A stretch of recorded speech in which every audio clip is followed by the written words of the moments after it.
sejarah Khulafaur Rasyidin. Ya. Ya Pak.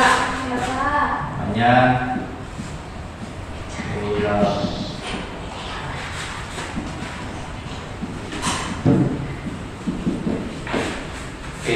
namanya sejarah Khulafaur Rasyidin.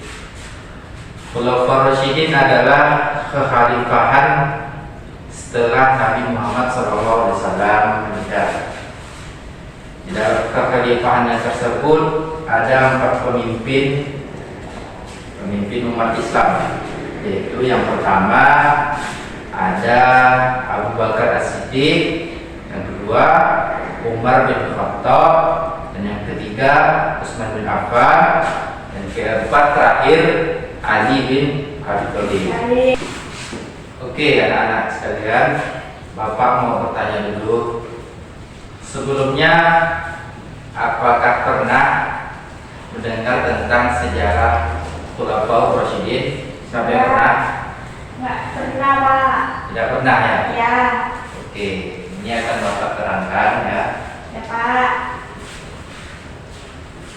Jadi pada kepemimpinan Khulafaur Rasyidin banyak sekali ya pemimpinnya itu berkontribusi untuk menegakkan ajaran-ajaran Islam, dan bukan cuma itu, juga untuk kemajuan umat, kemajuan ekonomi, politik, dan memperluas wilayah kekuasaan.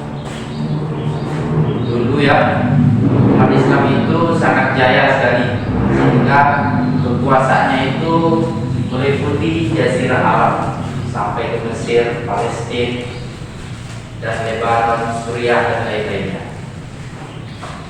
Jadi tadi ada 4 khalifah di dalam kepemimpinan Khulafaur Rasyidin. Itu yang pertama Abu Bakar radhiyallahu anhu, yang kedua tadi siapa? Umar bin Khattab. Yang ketiga Utsman bin Affan. Yang keempat Ali bin Abi Thalib. Oke, bagus. Oke, yang pertama kita akan membahas khalifah yang pertama, itu Abu siapa Bakar namanya tadi? As-Siddiq. Ya, Abu Bakar As-Siddiq. Siapa yang kenal dengan Abu Bakar As-Siddiq? Siapa itu Abu Bakar As-Siddiq? Sahabatnya Rasulullah Pak. Ya, sahabatnya Rasulullah. Jadi Abu Bakar As-Siddiq adalah sahabatnya Rasulullah, sekaligus mertuanya, karena anak Abu Bakar As-Siddiq menikah dengan Rasulullah SAW. Jadi Abu Bakar adalah sahabat sekaligus Mertuanya. ya mertuanya. Jadi pemimpin pertama itu ialah Abu Bakar As-Siddiq. Setelah Nabi Muhammad meninggal, digantikanlah, dicarikanlah penerusnya, pemimpin umat Islam. Dalam musyawarah tersebut dilakukanlah musyawarah. Musyawarahnya itu untuk menentukan siapa pemimpinnya, siapa yang cocok untuk jadi pemimpinnya. Jadi Abu Bakar itu terpilih dia. Yang memilihnya adalah Umar bin Khattab. Murtad itu adalah keluar dari ajaran Islam. Dia keluar dari agama Islam, tidak berislam lagi. Nah, jadi di masa kepemimpinan Abu Bakar itu banyak sekali orang yang murtad, karena ada yang mengaku menjadi nabi. Jadi ya terjadilah perang Riddah untuk membasmi yang itu tadi. Oke, selanjutnya pemimpin yang kedua, siapa namanya? Umar bin Khattab Pak. Ya, betul. Umar bin Khattab. Nah, Umar bin Khattab. Jadi setelah Abu Bakar meninggal, digantikanlah atau penerus yang baru yang kedua, yaitu Umar bin Khattab. Umar bin Khattab itu dia dipilih langsung oleh khalifah yang pertama, yaitu Abu Bakar As-Siddiq. Jadi Abu Bakar As-Siddiq itu dia sistem pemilihannya yaitu dengan musyawarah. Kalau Umar bin Khattab, sistem pemilihannya itu ditunjuk langsung oleh khalifah yang pertama, yaitu namanya Abu Bakar As-Siddiq. Oke, selanjutnya dalam kepemimpinannya apa saja yang dicapai? Yang dicapai yaitu yang pertama, tentaranya berhasil mengalahkan pasukan Romawi yang di barat. Nah, jadi pada masa kepemimpinannya berhasil mengalahkan pasukan Romawi yang ada di barat. Dan yang kedua itu berhasil mengalahkan pasukan Persia yang di timur. Romawi yang di barat, Persia yang di timur.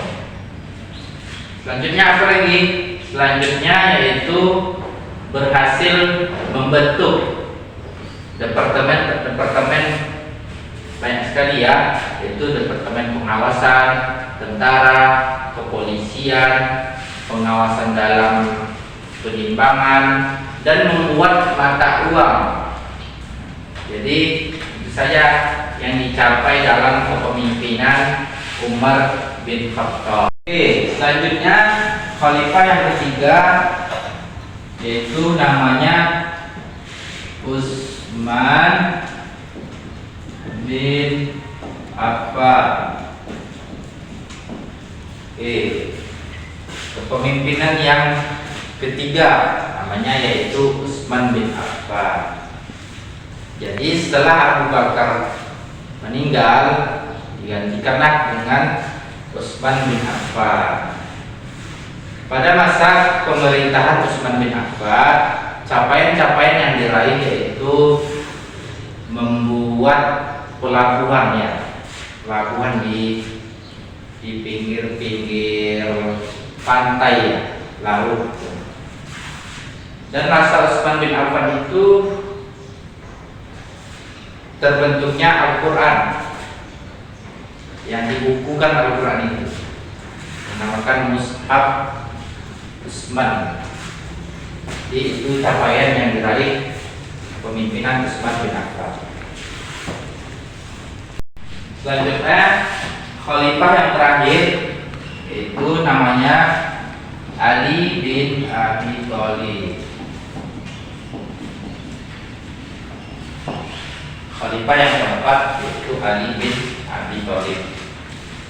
Setelah Utsman bin Affan meninggal, carilah penggantinya lagi, penerusnya lagi, yaitu Ali bin Abi Thalib. Pada masa kekuasaan Ali bin Abi Thalib itu yaitu menggantikan jabatan-jabatan gubernur yang diangkat oleh Utsman bin Affan, dipecat dan digantikan oleh Ali bin Abi Thalib dengan gubernur yang baru. Setelah itu dan pada masa pemerintahan Ali bin Abi Thalib terjadinya pemberontakan, yaitu pada golongan yang menentang harus menghukum orang yang membunuh Utsman bin Affan. Jadi khalifah yang ketiga itu meninggal karena terbunuh oleh seseorang. Jadi seperti itu ya. Jadi itulah setelah khalifah yang pertama meninggal, tidak ada lagi Khulafaur Rasyidin. Jadi Khulafaur Rasyidin itu hanya 4 saja. Setelah 4 ini tidak ada lagi namanya Khulafaur Rasyidin. Jadi itu saja ya penyampaian dari sejarah Khulafaur Rasyidin. Bapak kira anak-anak sekalian sangat paham? Ya, sudah saja. Ada yang ingin bertanya? Tidak ada, Pak. Baik, kalau tidak ada, Bapak akhiri saja. Assalamualaikum warahmatullahi wabarakatuh.